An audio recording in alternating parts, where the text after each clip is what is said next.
Meu nome é Francisco José da Silva, sou professor de filosofia da Universidade Federal do Cariri e a proposta dessa comunicação é tratar sobre a questão da educação em Hegel, tendo como ponto de partida, né, a filosofia do direito, né, a concepção de educação dos filhos na filosofia do direito, e fazendo um caminho de volta, né, uma espécie de resgate, de reminiscência sobre os escritos pedagógicos, onde o Hegel vai tratar especificamente sobre o ensino de filosofia. Então, no primeiro momento, né, a abordagem parte da filosofia do direito para entender a concepção já madura de Hegel, né, como é que Hegel entendia a questão da formação, da educação, né, entendendo que existe o conceito de formação cultural, também chamada Bildung, né, em alemão, que é, digamos assim, o fundamento, a base para a compreensão do conceito de educação em Hegel, né? Embora o conceito de educação em Hegel não seja algo já de pronto plenamente determinado, né? Mas a gente vai encontrar durante assim, na permanência, né, da obra de Hegel e na continuidade dos seus escritos algumas referências sobre a questão da educação, né? E essas referências nos dão assim mais ou menos um vislumbre, né, do que seria esse conceito de educação de Hegel e como é que ele se relaciona com a educação especificamente voltada para o ensino de filosofia, né? Como é que a formação cultural, a Bildung, ela se ancora também numa certa perspectiva do que é ensinar filosofia. E como Hegel teve uma experiência, né, bem específica, tanto como professor, como tutor e como reitor em Nuremberg, a gente pode, né, digamos, fazer esse resgate de uma concepção madura, incorporando, né, essa perspectiva do ensino de filosofia, tanto nos ginásios quanto na universidade, né? E qual é o papel, o lugar da filosofia nessa forma, né, própria do ensino, né, mais específica. E Hegel, inclusive, estabeleceu, né, um certo currículo, né, uma abordagem curricular de como isso se daria. Então, no primeiro momento, é entender que a obra, né, Filosofia do Direito, as preleções ou as linhas fundamentais sobre a filosofia do direito de 1821, ela nos dá uma compreensão do que seria o caminho da liberdade, o caminho de efetivação da liberdade. No todo da obra, Hegel deixa claro, né, que a sua concepção não é uma concepção empírica, uma concepção meramente positiva do direito,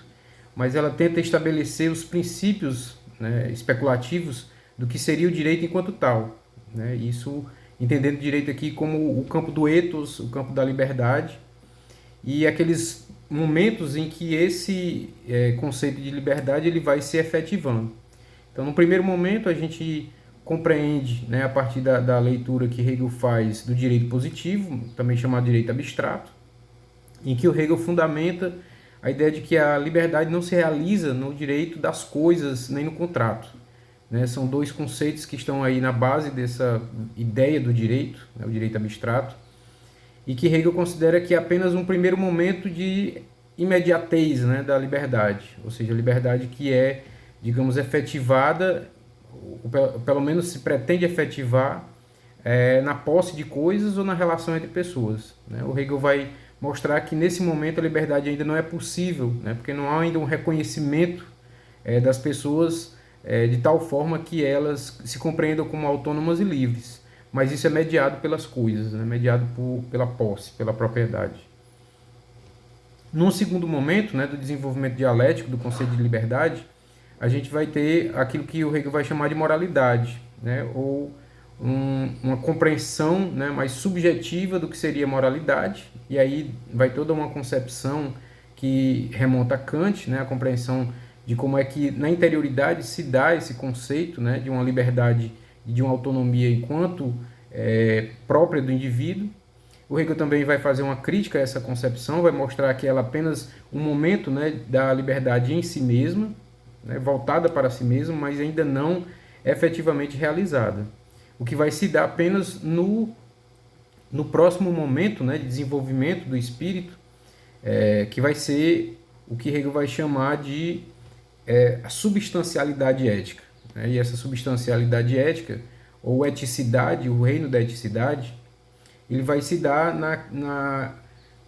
efetivação, né, na realização dos indivíduos a partir das suas relações por meio das instituições. Então é aqui o campo né, que, digamos, da vida política, né, da vida em coletividade e das relações entre as várias comunidades, né, que se constroem, se fundamentam a partir desse conceito de eticidade.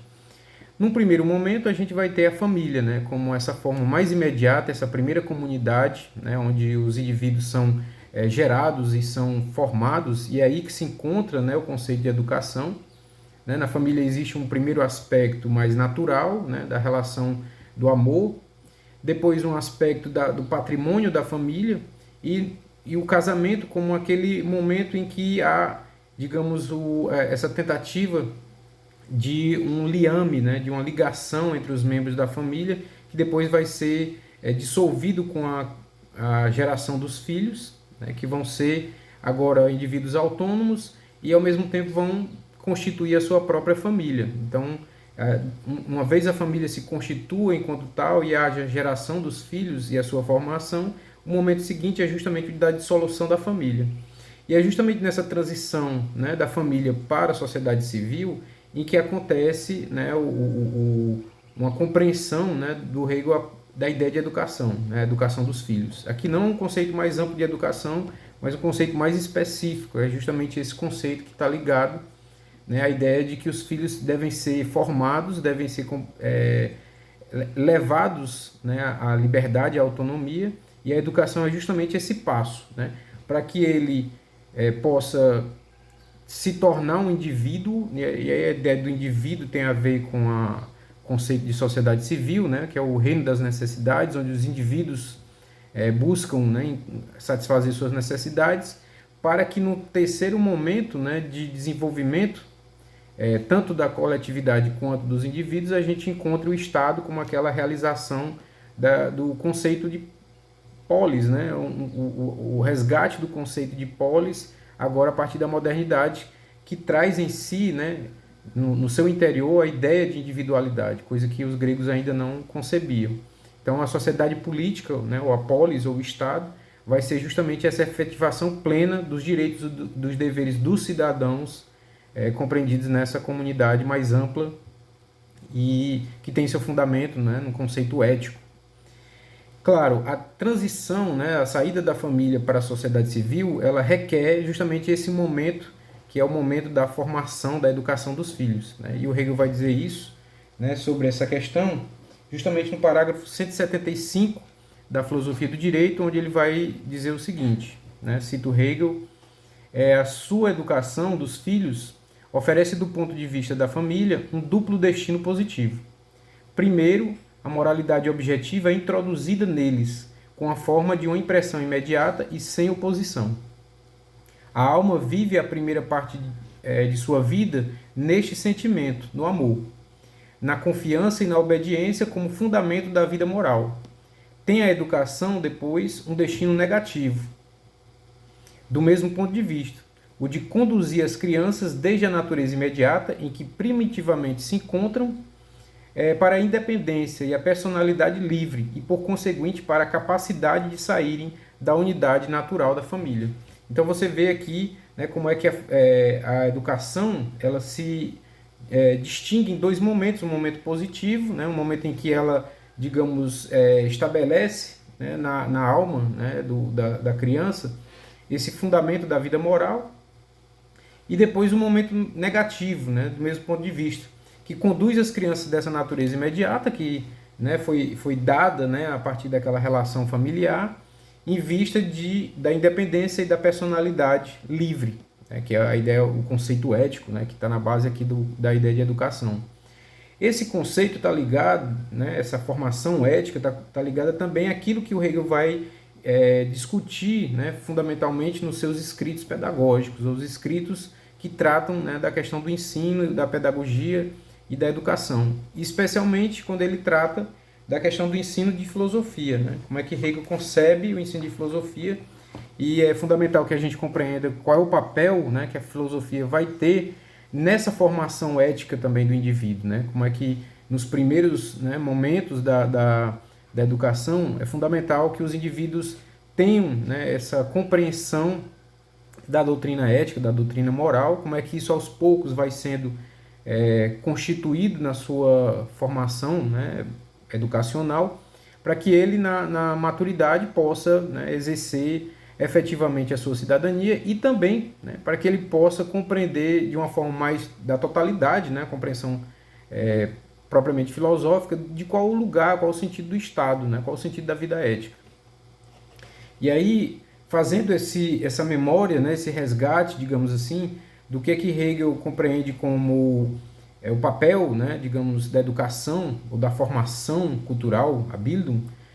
como é que isso, né, vai ser, digamos assim, um link, né, uma articulação essencial para a gente entender não apenas esse conceito, né, de formação ética, né, mas também essa ideia do ensino de filosofia.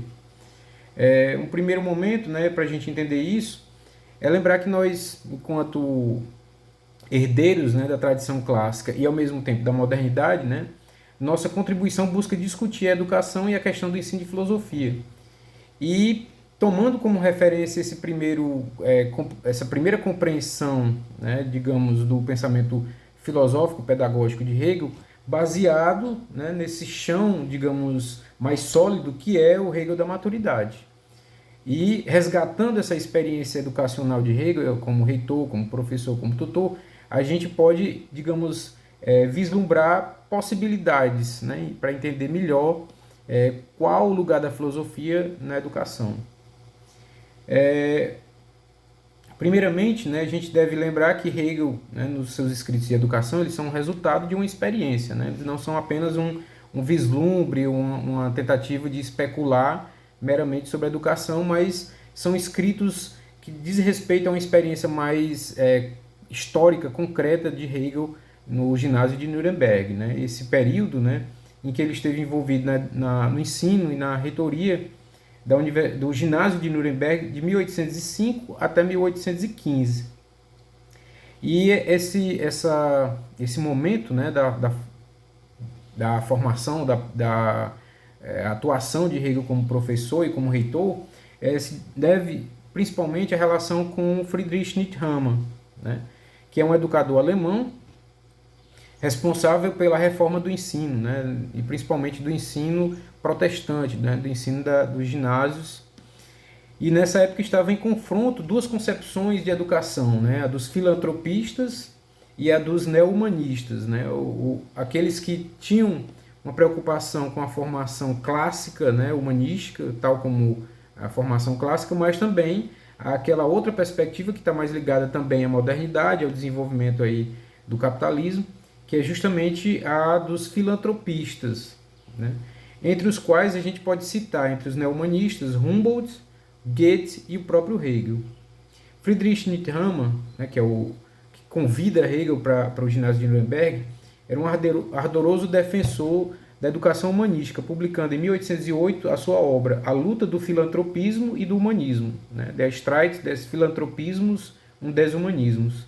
Para ele, o humanismo era a tendência de se destacar a importância do estudo das línguas e dos autores clássicos, do latim, do grego, né, para a formação da personalidade total, em oposição às escolas pedagógicas modernas, que tratavam justamente esse aspecto mais pragmático, né, de uma educação mais voltada para a ação, né, uma educação também da ética. Claro que a concepção dos humanistas e dos neo-humanistas alemães era justamente que no estudo dos clássicos já estavam presentes também esses modelos, né, éticos e políticos, né? Então não apenas por uma mera erudição, mas pela compreensão de como isso está presente, né, em Plutarco, em Esopo, né, nos grandes fabulistas, nos moralistas da antiguidade. Vale ressaltar que Hegel, né, teve uma larga experiência na área educacional, seja como professor, seja como gestor, uma vez que após a formação teológica em Tübingen, foi tutor de famílias nobres na Suíça, em Berna, e em Frankfurt, na Alemanha, entre 1795 e 1799. Além de professor em Jena, 1801 a 1807, Nuremberg, 1808, Heidelberg, 1816 e Berlim, 1818 a 31, aí já no campo mais universitário. Além de atuar como reitor de Nuremberg, né, em 1809, que aí é um dos ápices, né, da atuação, né, de Hegel, que inclui, né, o aspecto da gestão educacional, né. Essa experiência de Hegel também se reflete em sua produção filosófica e educacional, escrita desde os seus escritos de juventude, né, de 1795 a 99, na propedêutica filosófica, que traz aí, de certo modo, o currículo, né, o conjunto de abordagens das disciplinas filosóficas no ensino ginasial e no ensino universitário, e aí Hegel faz uma demonstração de como é que se deve, né, incluir determinados conteúdos, quais são os conteúdos próprios para cada ano, né, nas três séries, né, do ensino ginasial, nos chamados escritos pedagógicos, que inclui, além, né, dessa parte mais curricular, os discursos que Hegel fazia em Nuremberg, né, sempre no final do ano letivo, na enciclopédia filosófica, né, e na filosofia do direito, onde a gente vai encontrar, digamos assim, a inserção dessa discussão sobre formação cultural, sobre educação e sobre ensino de uma forma mais ampla, né, e não mais específica como nos escritos pedagógicos, mas agora numa compreensão mais da totalidade e como é que isso insere, né, no Estado e na formação de uma comunidade política. Neste sentido, o objetivo principal, né, dessa comunicação é compreender como, na concepção de Hegel sobre a educação e ensino de filosofia, o professor deve conduzir o ensino de filosofia levando em consideração as especificidades do ensino ginasial, a relação com as línguas clássicas e demais disciplinas no currículo dos estudos ginasiais. A partir dessa pesquisa, podemos encontrar elementos comuns que podem ampliar nossa visão do papel da filosofia na educação, né? Bem como resgatar o verdadeiro lugar, né, a compreensão do professor, do ensino, do currículo, né, tal como era pensado pelos neo-humanistas e por Hegel. A questão da educação no período iluminista é uma constante, né? Os filósofos da Revolução Francesa preconizam, antes de tudo, a educação laica segundo princípios de respeito aos direitos do homem e a formação para a liberdade civil. Entre os grandes idealizadores da educação iluminista, a gente pode lembrar Kant, né, Herder, Herbart, Schleiermacher e, sobretudo, Rousseau, embora alguns deles já estejam aí na transição de uma educação mais ilustrada para uma educação nos moldes românticos, né? Mas ainda há aí essa perspectiva, né, de compreender o papel da autonomia, da liberdade dos indivíduos. Hegel, desde cedo, está em relação estreita com as questões educacionais, uma vez que foi preceptor das famílias aristocratas de Berna e Frankfurt, né? Posteriormente, como reitor do ginásio de Nuremberg, onde, juntamente com Nietzsche, torna-se um dos principais responsáveis pelas reformas educacionais. Segundo sua concepção das classes ginasiais, devia o ensino estar baseado na língua e literatura clássica greco-romana, valorizando com isso a formação humanista e espiritual dos jovens, que se tornariam os funcionários do Estado, né? E aí a gente vê esse link também com a concepção do Estado em Hegel e qual é o lugar dessa formação cultural e, consequentemente, da educação. Segundo Hegel, no seu discurso, né, letivo de 29 de setembro de 1809, o espírito e o fim do nosso estabelecimento é a preparação para o estudo erudito e, com efeito, uma preparação edificada na base dos gregos e dos romanos. Do mesmo modo, toda a arte e ciência brotaram daquele solo. Embora se tenham tornado em si independentes, não se libertaram ainda da recordação daquela antiga cultura. O papel da filosofia, né, nos ginásios e na universidade é tratado por Hegel tanto da perspectiva do método quanto da perspectiva do conteúdo, né? Ele salienta isso num informe chamado Acerca da Exposição da Filosofia nos Ginásios, um informe privado para o Conselheiro Escolar Superior da Baviera, né, o próprio Nietzsche Hammer, em 1812, e o seguinte, né, acerca do ensino de filosofia nos ginásios, de Berlim, né, 16 de abril de 1822. Nesses informes, Hegel trata do ensino de filosofia nos ginásios, enfocando a questão das disciplinas, do método, da gradação em que se devem expor os conteúdos filosóficos. O fato de ter sido professor do ginásio foi para ele uma das vantagens que lhe permitiu uma maior clareza expressiva na exposição dos temas. Em sua atividade docente, Hegel preparava parágrafos que eram expostos oralmente, depois comentados e em seguida discutidos com os alunos. No início de cada aula, os alunos faziam exposição sintética da aula anterior e poderiam interromper a aula para colocarem suas dúvidas. Então você vê aí como é que Hegel trabalhava, né, E é interessante a gente observar que essa relação de Hegel com a educação básica, né, da educação do ginasial, ela é fundamental, né, inclusive para a melhor compreensão do papel da filosofia no ensino mais acadêmico, universitário, uma vez que nos permite, né, essa clareza, né, essa abordagem mais, digamos, objetiva, né, sobre os conteúdos que a filosofia vai tratar. Bem, basicamente seria esse, né, a nossa compreensão, né, esse link que a gente faz para entender porque a filosofia, né, acaba sendo tão importante, né, no ensino, né, tanto no ginásio quanto na universidade, como é que Hegel resgata isso, passando dos escritos de juventude para a filosofia do direito, mas olhando retrospectivamente para essas duas grandes concepções. É isso.